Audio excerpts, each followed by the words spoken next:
Miss Liz, tea time, yeah, making a difference, one cup at a time, tea time, yeah, Miss Liz, tea time, yeah, making a difference, one cup at a time, tea time. So be sure to grab your tea, grab a seat, and tune in to Miss Liz.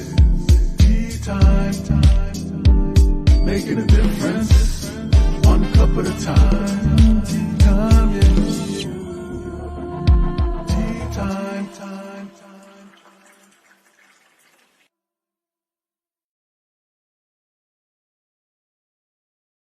Well, welcome to tea time. That's right, it's evening tea time. And of course, it's not a Thursday, it's a Tuesday, it's a Monday.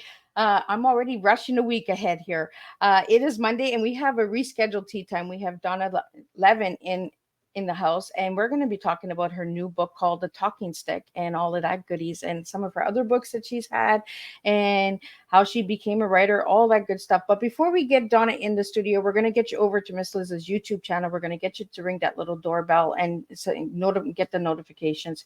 And you can watch these tea times at any time during the day, morning, evening, when you're having a time with your family, a picnic party, and you want to hear something different. You want to turn on the radio and you want to listen to Tea Time with Miss Liz, because Miss Liz has all those incredible different kinds of teas out there. We do not serve the beverage tea in this house. We serve real life stories and words. And that's how we serve tea in the house of Miss Liz. So let's get the disclaimer out there. Let's get a little bit of bio on Donna. And then we're going to get Donna in here, and we're going to spill an incredible tea tonight. We're talking tenacious, empathetic, and aware. And we're going to get her to share all of that good stuff. So that's her tea tonight. So we're going to be doing that and a lot of other stuff. So the disclaimer for Miss Liz's Tea Time live show. Miss Liz, myself, is going live using StreamYard. Before leaving a comment, please grant StreamYard permission to see your name at StreamYard.com. Please be advised that the content brought forward for any Tea Time show hosted by myself, Miss Liz, is always brought forward in good faith. However, may bring forward dialogues and opinions that are not representative of my platform. The facts and information are perceived to be accurate at the giving time of airing.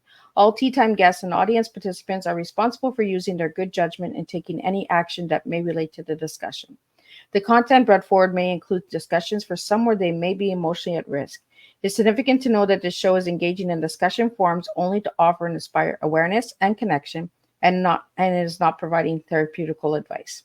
If you have any questions about the disclaimer or the panelist discussion, you may freely contact me, Miss Liz, through my email at bookingmissliz@gmail.com. Moving forward, should you choose to voluntarily participate in tonight's show in any aspect, I myself, Miss Liz, welcomes you. And should you decide that the show is not made for you at this time, I respect those wishes and will see you at a later show at a later date and time. And again, all tea time shows are done on Thursday, 3 p.m. and 7 p.m. Eastern Standard Time, unless it's a rescheduled tea time or a surprise tea time or some other goodies that are coming along the way, like special deliveries that will be coming in July. You'll see a little bit more when the press release gets released later this week for July's guest lineup. So now a little bit about my incredible guest, Donna Levin. Well, she's an experienced presenter with a demonstrated history of working in the writing and editing industry, skilled in fiction, editing, public speaking, journalism, and publication. Strong media communication, professional graduate from University of California, Hastings College of the Law. Donna Levin works included in Boston's University Howard Gottler, I'm going to get her to say it, Archival Research Center, and in the California State Library collection of California's novels. Donna Levin is the author of Extraordinary Means, California Streets, There's More Than One Way Home, and He Could Be Another Bill Gates. In April 2024, Sky House published her latest novel, The Talking Stick, a Draniki, I'm not sure how to say that word, I'll get her to say that one, about 4 women who discovered that some of their most cherished memories are romanticized versions of the truth. In addition to novels, Donna has published 2 books about writing, Get That Novel Started and Get That Novel Written, full with written digest books. For more on Donna's bio, go over to Miss Liz's Facebook page, check out her full bio there, and check out all Miss Liz's platforms. Her full bio is there. Let me get Donna in here and let's spill some tea together. Welcome, Donna. Hi, thank you so much for having me. You know, when that like goes on and it says it's live, I start to choke up. I don't know why every time I do it, but I'm just glad to have you here, Donna. So, Donna, let's get started with who is Donna as a little girl and who is Donna now? Donna as a little girl. Well, Donna as a little girl actually broke her femur bone at 5, when she was 5, which is, on my mind now since I just broke another bone. Donna as a little girl was a precocious reader. Donna was, by the time she was 5 and a half, she was the oldest of 3 girls. And I think she has oldest daughter syndrome, which is a new thing, something else we can be victimized by, frankly. But I love being the oldest. I was I was a big reader, but I was also a very big TV watcher. And when I was a little girl, there wasn't much TV to watch, but that didn't stop me. I just kind of planted myself in front of the screen for about 14 years. And the funny thing is that now that there are more options than I ever could have imagined as a child, now I can't find anything I want to watch. So that's Donna as a little girl. Was the second part? Who's Donna now? Who's Donna now? Who's Donna now? Oh God. Okay. Donna is a big lover of Broadway musicals, and I just listened to the cast album for the musical Suffs, which won a couple of Tonys. Don't ask me exactly which ones. But not Best Musical. There's a conversation between 2 women. One says, we've been preparing this march for women to get the vote. We haven't slept for weeks. And the woman she's talking to says, I have 4 kids. I haven't slept for years. So I have 4 kids. They're grown now, so I'm getting a lot more sleep. I am pretty dedicated to writing. I'm a slow writer. I find it an agonizing process most of the time. Once in a while, there's like, she has a heart in her mouth, and I wasn't expecting that. Or, wow, I love the way these words sound together. But for the most part, I find it extremely difficult. But it's the one thing I've really I won't say it's the one thing I ever wanted to do, but as an adult, it's the only thing I've ever really been able to commit to and to, in a small way, succeed at that. And writing fiction, and now in later years teaching fiction, though I have things to say about that as well. So Donna, what got you into writing? How old were you when you started writing? Well, there are 2 ways to answer that question. One is I started as a child, and I started keeping a diary when I was 13, and I continued to do that for about 30 years, at which time, for some reason, I just no longer felt the need. In college, I wrote what I thought of as a novella. I can imagine it was pretty bad, but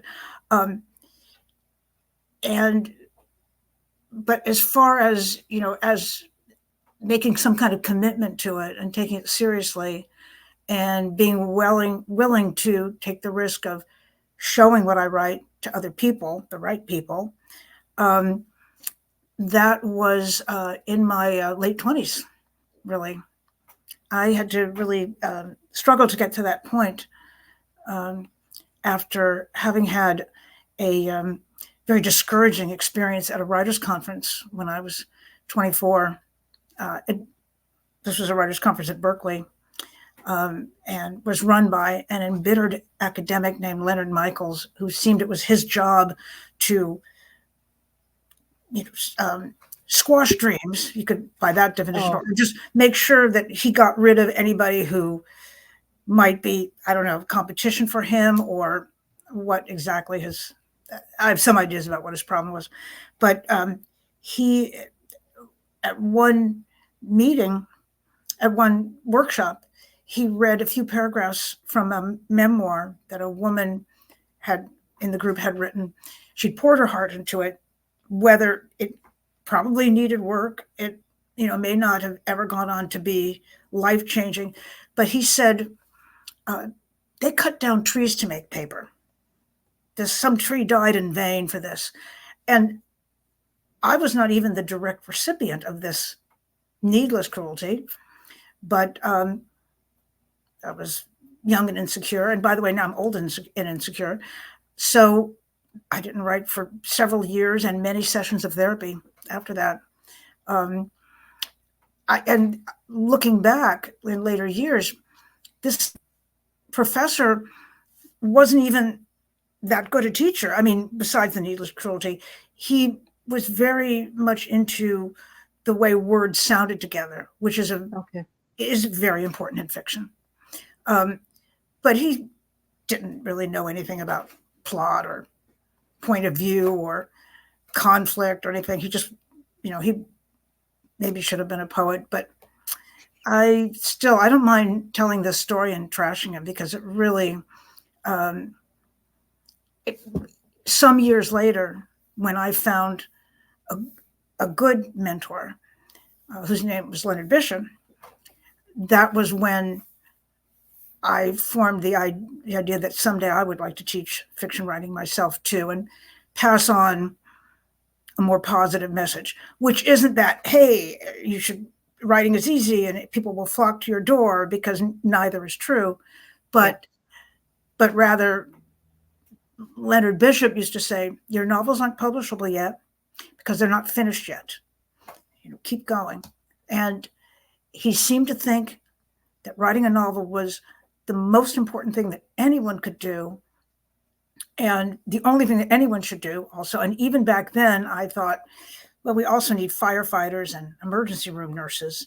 But I needed to hear that then. So I was very grateful for that. And I wanted to pass that on to other people. Well, I think it's really important, Donna, that you learn, right, from different people, right? Some are mentors and some are people that guide us and say, oh, I don't know if I would want to ever take this again, and we learn lessons, right, in life that push us to move forward in life. And like you just said, you're insecure as an adult still. I don't think you're really insecure. Are you insecure, Donna? I'm extremely insecure. And I have, I don't have great self-esteem. I'm very introverted, extremely introverted, which is a good thing for a writer, actually, because you have to spend so much time alone. Yeah. But I find interacting with people often just exhausting. And then, during that time, I'm always thinking, okay, well, when this is over and I'm alone again, then things will be good. And there are people I love very much, but I just trust me. So Donna, you mentioned that you were a slow writer, right? I've never heard that expression before. Slow writer? Yeah. Do you want to get into that a little bit? Well, sure. I mean, it's if a book is good, it will, and good is a very subjective concept. It will look like it wrote itself. Somebody said to me, actually, of the Talking Stick, it looks like it just came ready-made, and it did not. It was a lot of trial and error, a lot of brainstorming, a lot of stuff that got thrown out, and wow, just even with emails, I'm kind of slow, but with fiction, I'm really slow, because all writers, I think, have some voices in their heads. We call it the inner critic, that say, this has been done before. No one will be interested in this. You don't have enough education to write. If you were going to, quote unquote, make it, you would have made it by now. This constant thing. And then some people have it harder than others with that. Some people just can't write, can't overcome it and stop writing. And I think most of us, you just kind of learn to live with it. And you finding supportive people is really, really important. People who get it, people who understand that you're doing this thing that makes no sense. We don't need more novels. I want to talk about this book, The Talking Stick, because when I looked up The Talking Stick, I wanted to try and understand it a little bit more. When Bruce sent me a submission to be on Tea Time, I was like, oh, this sounds interesting. So The Talking Stick, from what I found out, it was ancient stick that gave messages. Now, is this what the book is based on? Because I found a lot of different things. I found the woman. It's also where did I put it? I wrote it here. Rebuilding yourself after life crisis. So you want to share a little bit about the book on the talking stick? Oh, please. Of course. It's fine. Well, a talking stick is, using a talking stick is a very, we could say, ancient Native American tradition where the person, it's a kind of a symbol of authority.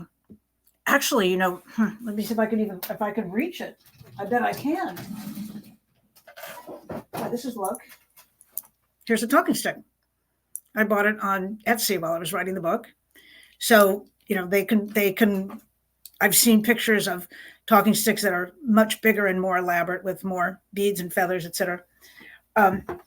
So it's a tradition that's been, I guess we have to say, appropriated by the white man, that when you're holding the talking stick, you are talking and no one can interrupt you. And this is how you keep order in a group. And if I've seen people use other things, it doesn't have to be a stick. It can be, tell you the truth, in an early season of Breaking Bad, the family is using what they call the talking pillow. So the person who has the pillow on their lap is allowed to talk and other people aren't. How much people actually respect that is another question. But for the sake of the book, I imagined my heroine, Hunter, getting a hold of a genuine Native American talking stick that's been passed down from mother to daughter for generations. In real life, it was they were more likely passed down from father to son, but who knows? And what happens to the woman who's holding it is that she remembers something, not a repressed memory, but a revised memory, so that she remembers something the way it really happened rather than the way she told herself it happened. So that, for example, one woman raising a teenage daughter and having the trouble that one often has with teenage daughters, she has told herself for years that the father, the biological father, just abandoned her and didn't want to know about the baby. And, she felt a little bit kind of like a victim that way. And she remembers that she never told him she was pregnant. Which is kind of a big difference. Wow. Yeah. And they get back in touch. I won't say more about that, but it's a big part of the book. And the Hunter, the main character I mentioned a moment ago, at the very beginning of the book, so it doesn't count as a spoiler because it's the first chapter, her husband leaves her for their friend. And meanwhile, he's run up a $40,000 bill on their joint credit card, and she has lost her job. And so she's under a little bit of pressure. But once the group is formed by a series of random events that probably aren't random, she begins to remember what she did to contribute to his leaving. And that's not to say that she's right and he's wrong, she's right or wrong, or that he's right or wrong. In fact, a lot of the book is about how those lines are not clear cut. Okay. So that's yet another woman has been grieving the loss of her mother for 3 years. And she idolizes her mother. Her mother was, the perfect mom, and she can't live without her and everything. And then she begins to remember that her mother wasn't so perfect. And she learns to love her in a different way.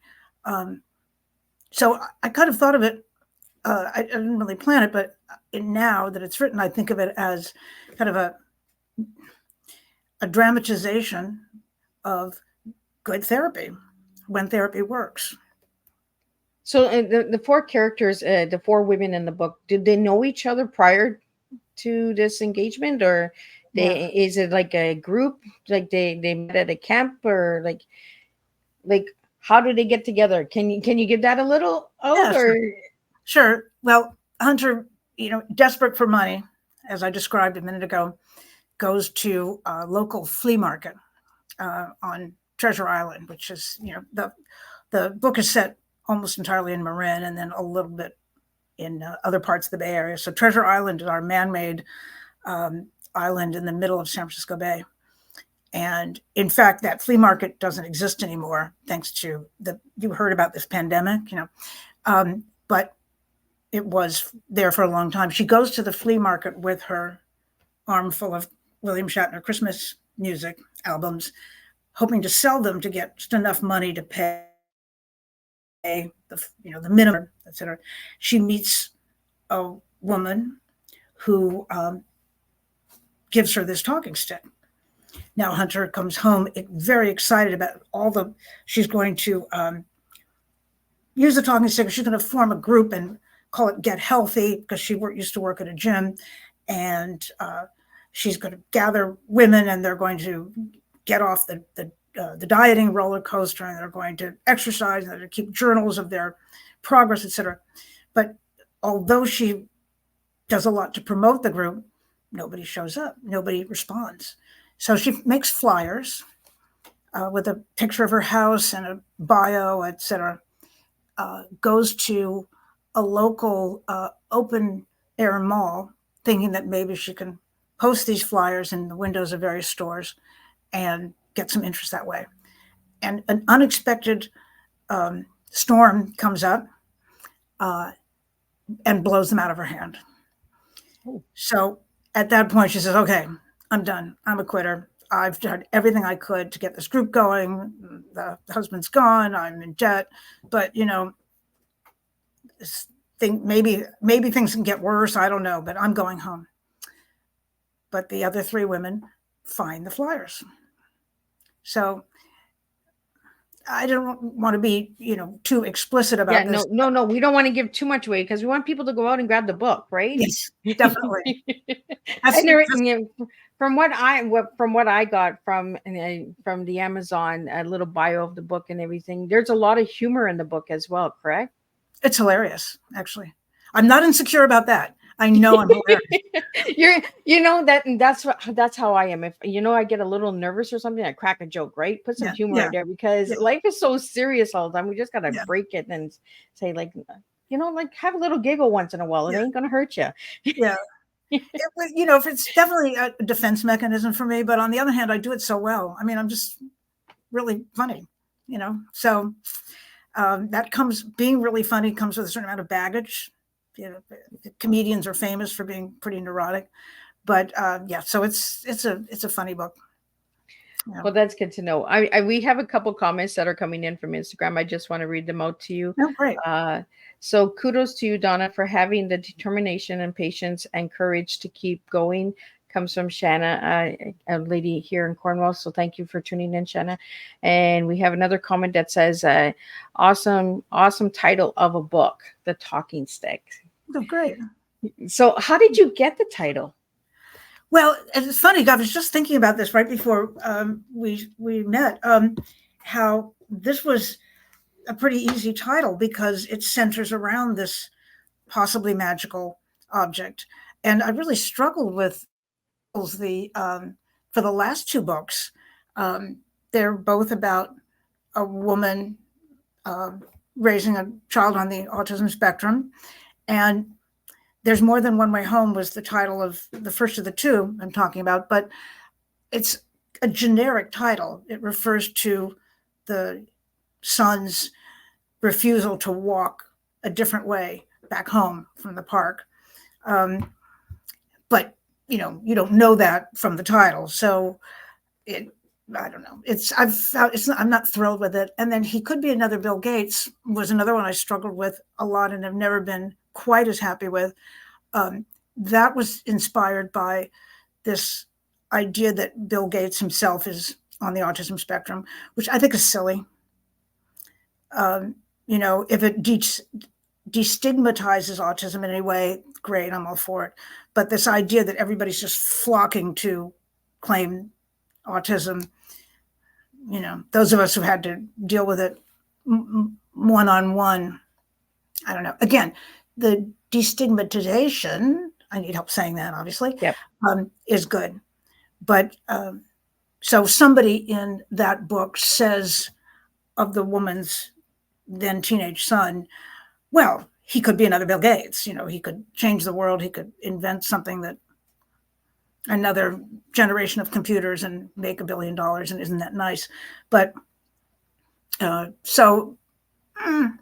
but the talking stick, that was sort of an obvious one because it all centers around what happens when people hold the talking stick. So, and there's some fun things that happen when they hold that talking stick, but you really got to go get the book, because it's really like I read a little bit. I don't want to give too much away either because I read some of it, and I think it's really incredible how you brought the humor into the book, and we need that in storytelling. We don't have enough humor out there. We have so much serious. So Donna, the book that you just mentioned about Bill Gates, when I seen that, I was like, oh, okay.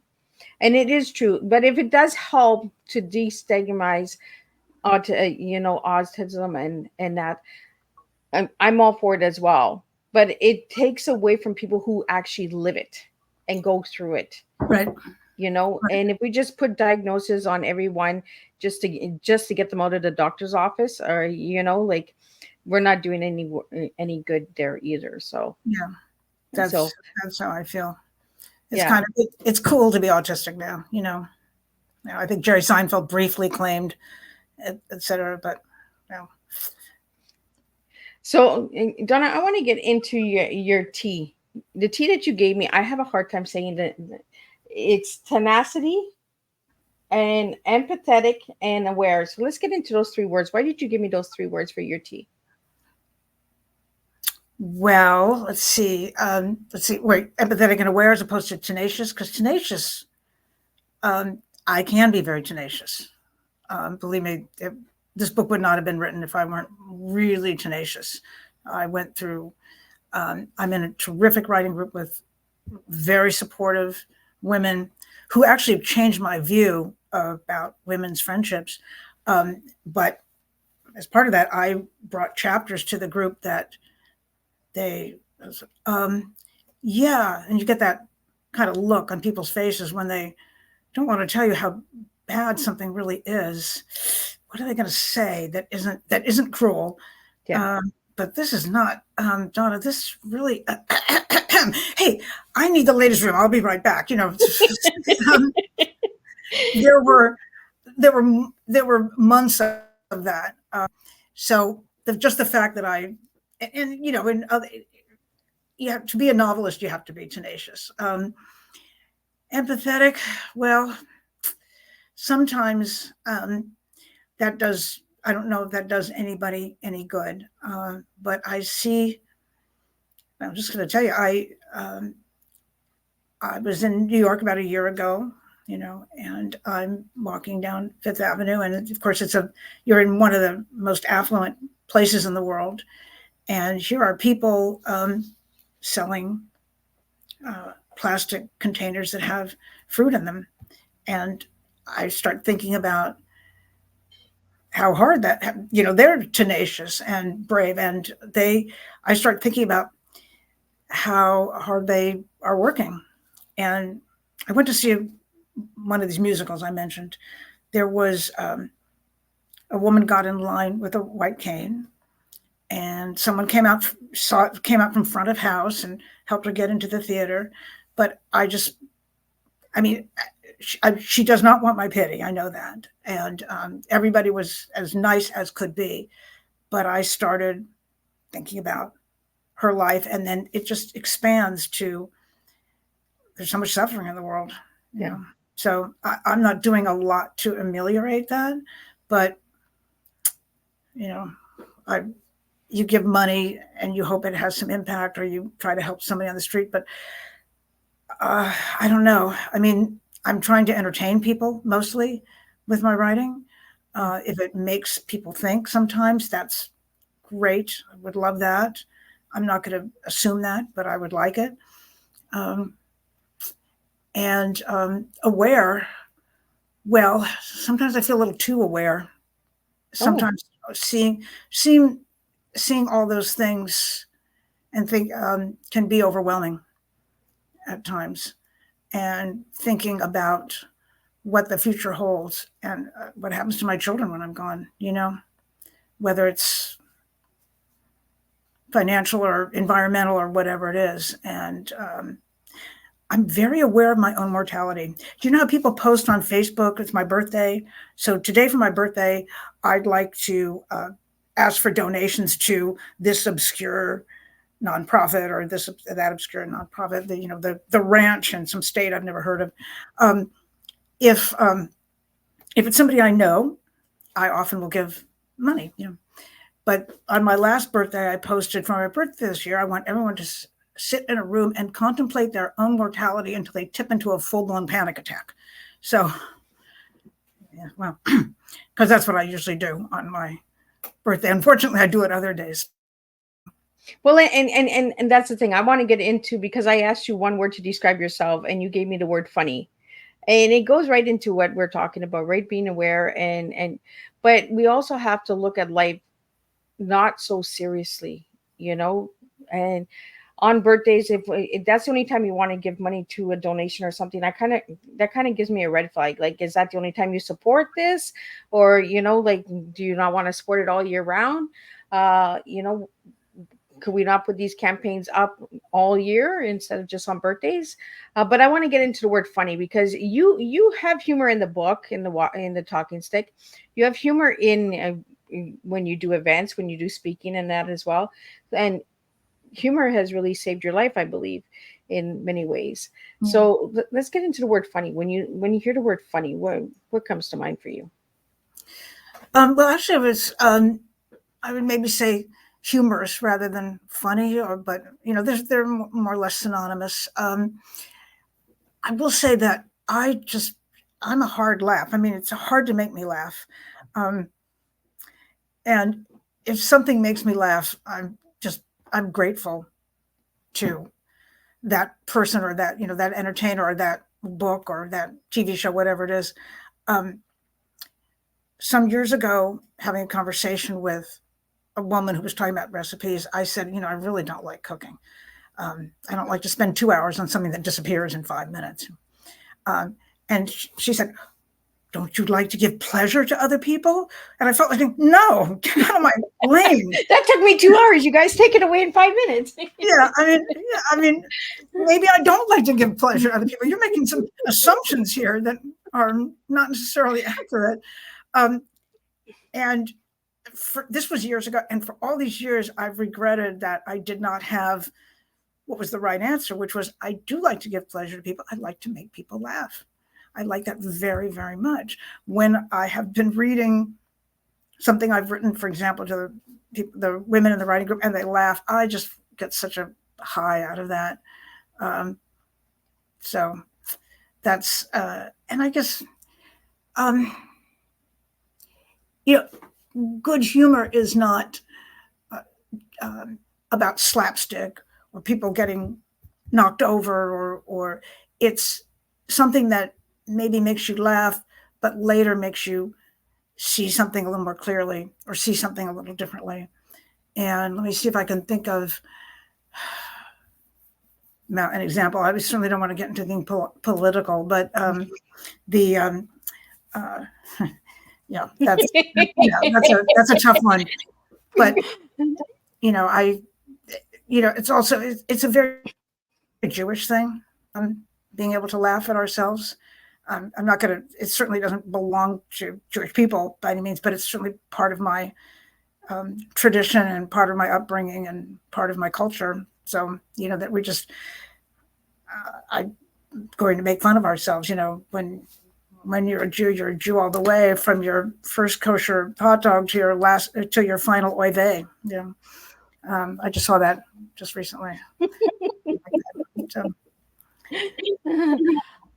Well, we need humor in life, and I like that you changed the word from funny to humor, because we're having a lot of humor here tonight on tonight's tea time. Now I want to get into a few other things. We're going to switch it up a little bit, and we're going to go back to the talking stick. The talking stick. How did you build the characters? Are they somebody you know? Are you one of the characters? Like, do you hide yourself in your novels? Like, I think I'm all the characters, at least to some extent. Hunter is a neat freak with kind of a cleaning compulsion. That's not me, but a lot of the rest of her is me. And there's Danica with her cats. Well, I only have 2 cats. She has 9, but and Alicia with her teenage daughter. My daughters are not teenagers anymore, but I've been through the whole.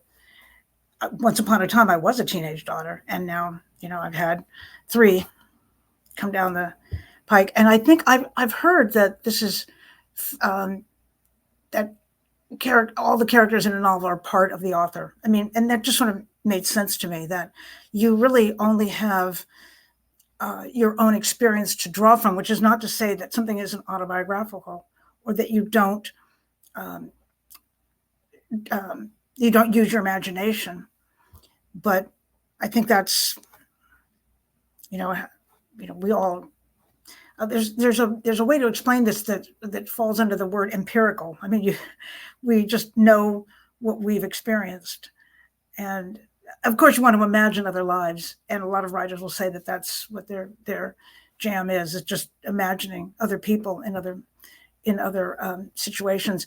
I was inspired by the writing group I've talked about a few times already, and I mentioned that it really gave me I was raised to believe, we won't name any names, Mom, but that women can't really be friends, that they're always going to be competing with each other for men usually, and for or for opportunities, or just attention.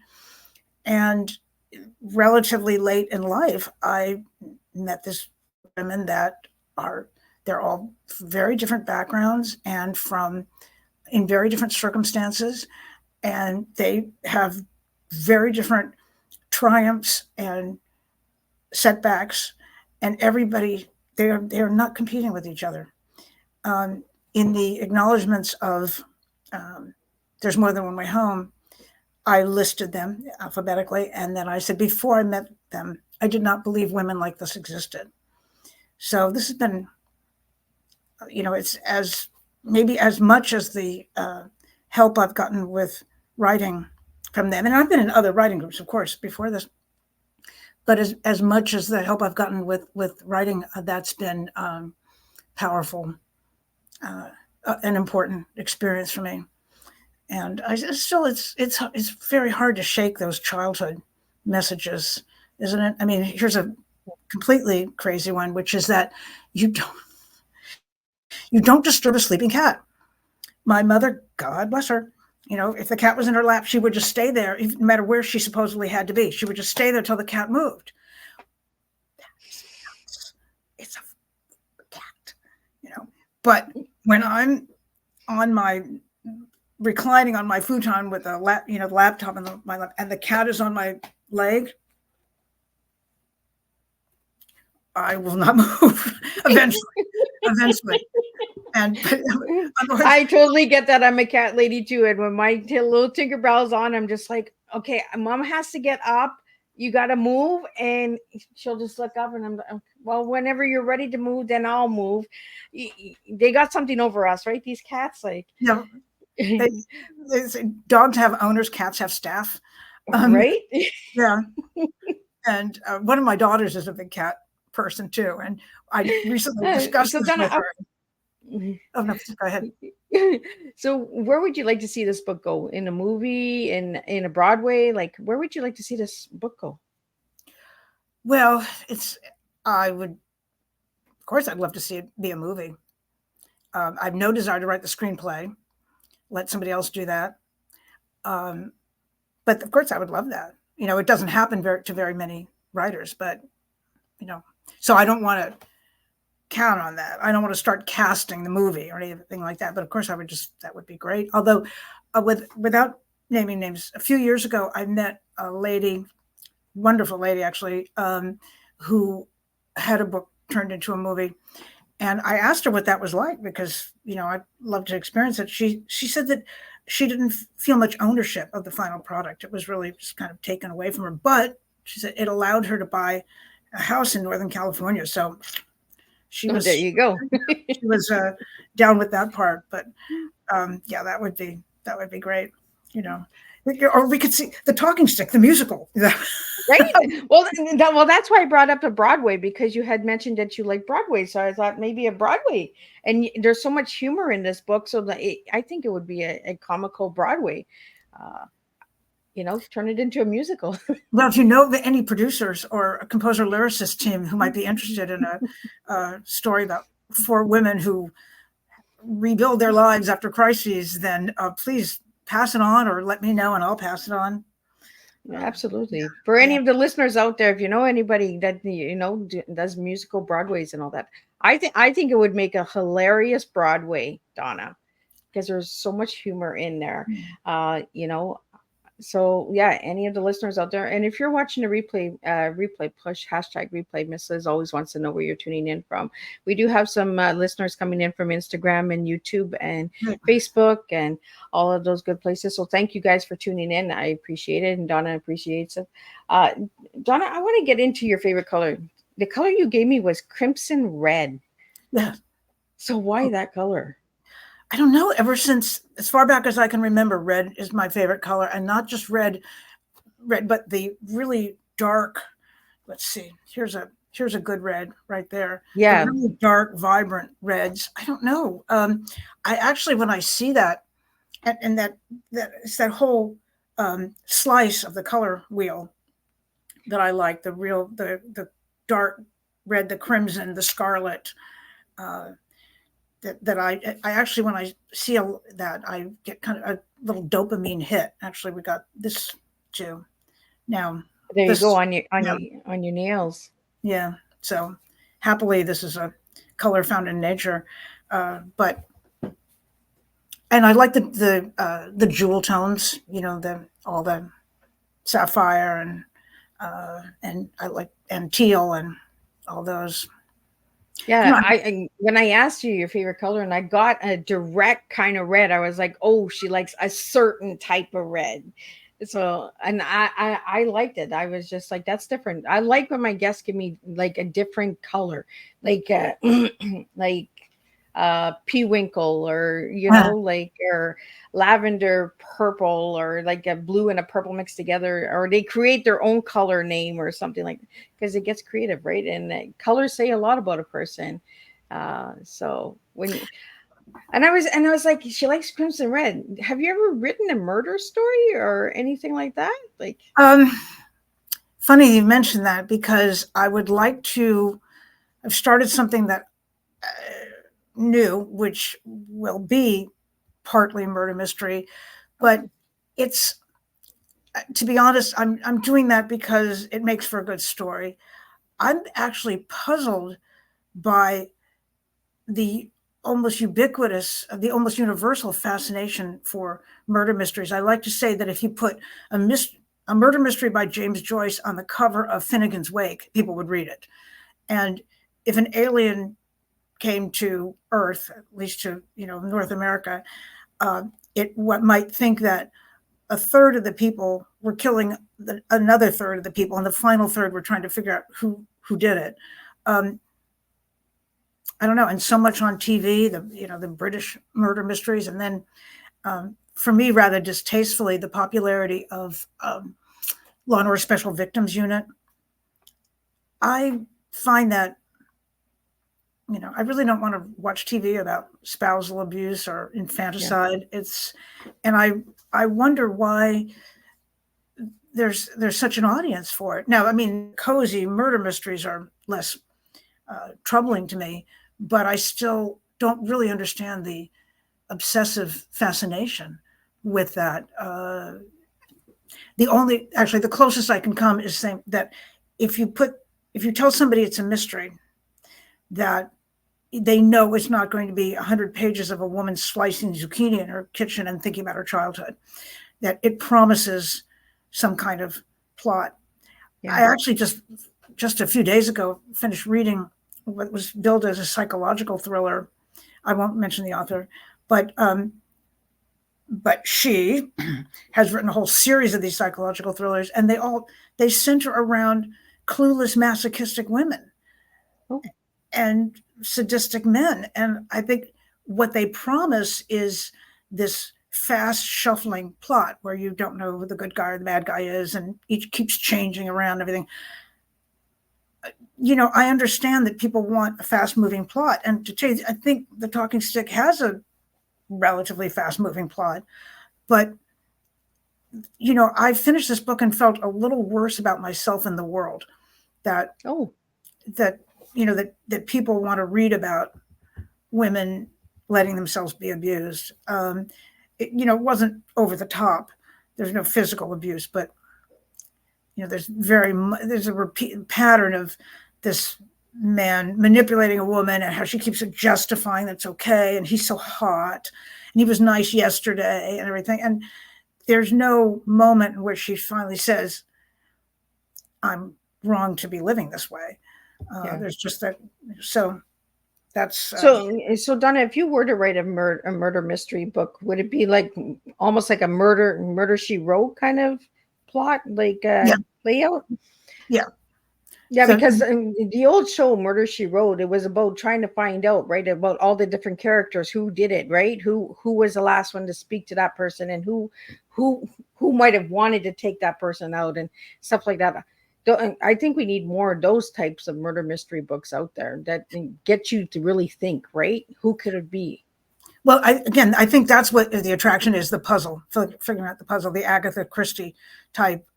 And it's funny you mention that, because when I started this new book I actually dug up, I found, I don't even remember what platform, there's so many now. I found Murder, She Wrote and watched a few episodes because I had never seen it before, but I knew that it was more the Agatha Christie, violence off scene type. Just let's figure out the puzzle. After watching a few episodes, I kind of figured, okay, I got it. But now that we're talking, I'm thinking maybe I should get back to that for more than constructing a murder mystery. Yeah, because that's what I kind of got, like, when you gave me Crimson Red, I was like, oh, she could write a good Murder, She Wrote kind of novel, like, and put a little bit of humor in there, because there was also humor in Murder, She Wrote.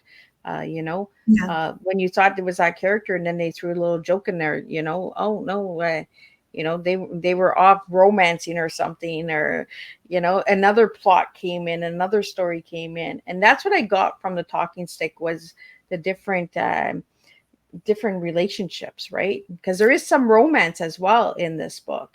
Yeah. So can you tell us a little bit about the romance? Not too much, because I don't want to give too much away, but okay. Well, my heroine Hunter, although after having had this very bad experience with her husband, she does meet somebody new. And he's a quirky guy. She begins to, and in her past, she's really judged men on their appearance, which that was not autobiographical, whatever. But she was very attracted to her husband, Peter, who has left her, because he was so gorgeous. Now this guy is not gorgeous, but she needs him for something else. I mean, he's helping her with something, and she begins to appreciate his values. His desire to, it's kind of a cliche now, but to make the world a better place too. And so that's probably all I should say without giving away too much. So Donna, this book came out this year, correct? Yes, just 2 months ago, about 2 months ago. So if anybody would like to grab a book, where could they grab this book? Well, the easy one is Amazon, of course. And I'm happy to say, boy, I haven't, in the United States, it's available at a lot of libraries. And I love to encourage people to use libraries. I think most copies in the United States libraries are in ebook form, some in hardcover. And then the real simple thing too, if you go to my website, which is very creatively, it's right there on the screen, donnalevin.com, there are links to, half a dozen online platforms that will sell. There's bookshop.org, and they give a percentage of their profits to independent bookstores. And there's indigo.com, and Barnes and Noble and Amazon, frankly, are the big ones. So that would be certainly much appreciated by the author. I've got to see about maybe getting it into some Canadian libraries. I've been, Googling to see what libraries have it here in the States, and when they don't, then maybe. I really like that you got it in libraries, because we need to get people into the libraries. Got to get reading again. You know, without the phone, without the tablets, get a book, get that hardcover. There's just something different about a hardcover book than there is, with the tablets and phones. And I love holding a hardcover book. There's just something different. I'm just like, oh, all these words were put on this paper to enjoy. Yeah. And people tell me, they like the smell of a book, and the weight of a book. And the Talking Stick has it's not a tome, but it has some heft to it. And it's a beautiful cover. Oh, wow. Why didn't I have a copy of it right to hand? No, I don't have one that I can absolutely reach. Beautiful cover. I've got to remember that for next time, just to have something to hold up. And I just recently read a long essay by a writer named Joseph Epstein called The Novel Who Needs It. And he takes the position that the novel really holds a special place in our culture, in it has a territory that movies and TV and nonfiction don't have, that it allows us to empathize with other people, to imagine other lives, to speak the truth rather than just facts. Anyway, he was making a plug for the novel as a form, so I was all for it. Well, and there's just something different when you're holding a book, right? You just get into the book. When you're holding the phone, then a message comes on and you got to check the message, and an email comes in, and but when you're holding that hardcover book, you're just in that book. You're just in that moment, and then you see and you can visualize it. When I have Kindle, I read some of the books on, on audiobooks and stuff, but I just love holding that book and feeling the story and the weight that went into the book and the time, and that it took to write the book. So how long did it take to write the Talking Stick? 5 years. Oh, wow. Yeah. It was a lot of, that was the longest I've spent on a book. And it was, as I said early on, a lot of trial and error. I wanted to say before, though, when reading, if I'm enjoying a book, I read very slowly, because I will stop and reread a sentence, and I will take time to imagine the action, and put the characters in space and imagine what they look like beyond what the author has told me. And then there are books that, I start skimming, because they're not engaging all of me, and they're not telling us, they're not telling a story. They're not telling a story, or actually, no, I take that back. They are telling a story, but that's all they're doing.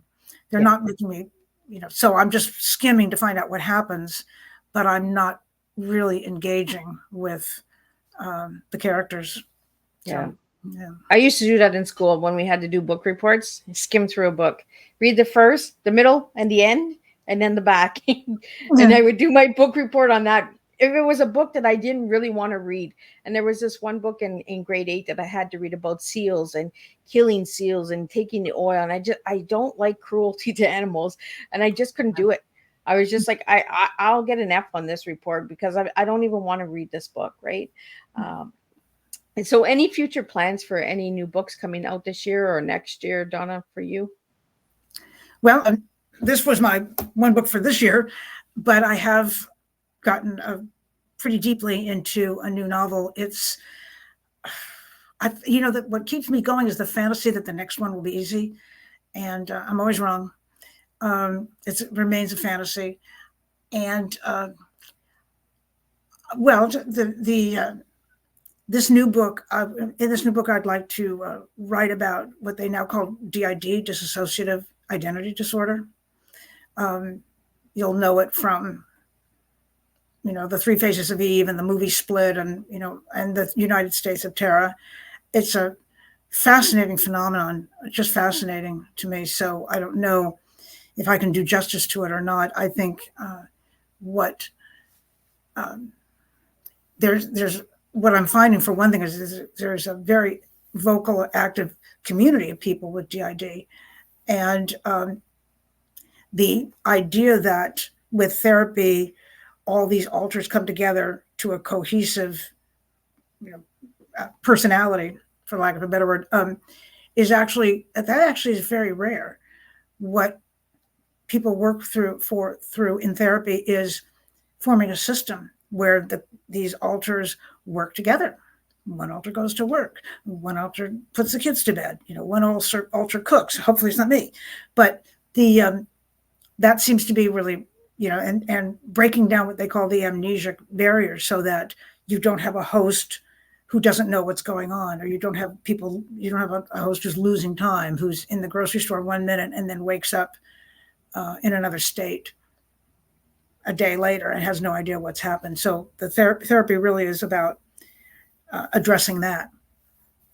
And it's actually rare that you get the, end of, oh, okay, I'm me and all my alters are gone.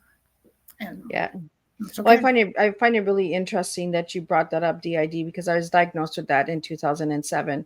Really? Yeah.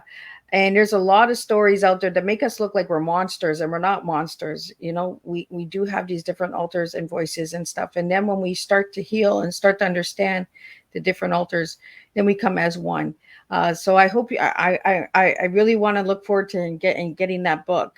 So when that book comes out, you let me know, Donna, because I would love to read it. There's a lot of movies and books out there on DID that misdiagnose and represent it wrongly. And for people that live with it, it kind of makes us look like you don't understand the illness at all, right? When you're Yeah. coming, we're just monster in this. So I'm really surprised, because I did not know that until right now that you were doing that. So let me know when that book comes out, because I would love to read that book, Donna. Well, I promise you it's going to be a sympathetic portrayal. I've already, as you now know, I'm just really disgusted by violence against women as entertainment. But the DID community that movie is anathema to them. A person with DID is more likely to be a danger to themselves than to anybody else. So, and I know it's generally it's caused by childhood trauma, which is another, thing we don't need to get into. But yeah, it's apparently that it's much more common than, I've heard vloggers say that the same percentage of people who have red hair. I kind of have red hair, but I cheated. I'm originally a strawberry blonde, but I went dark.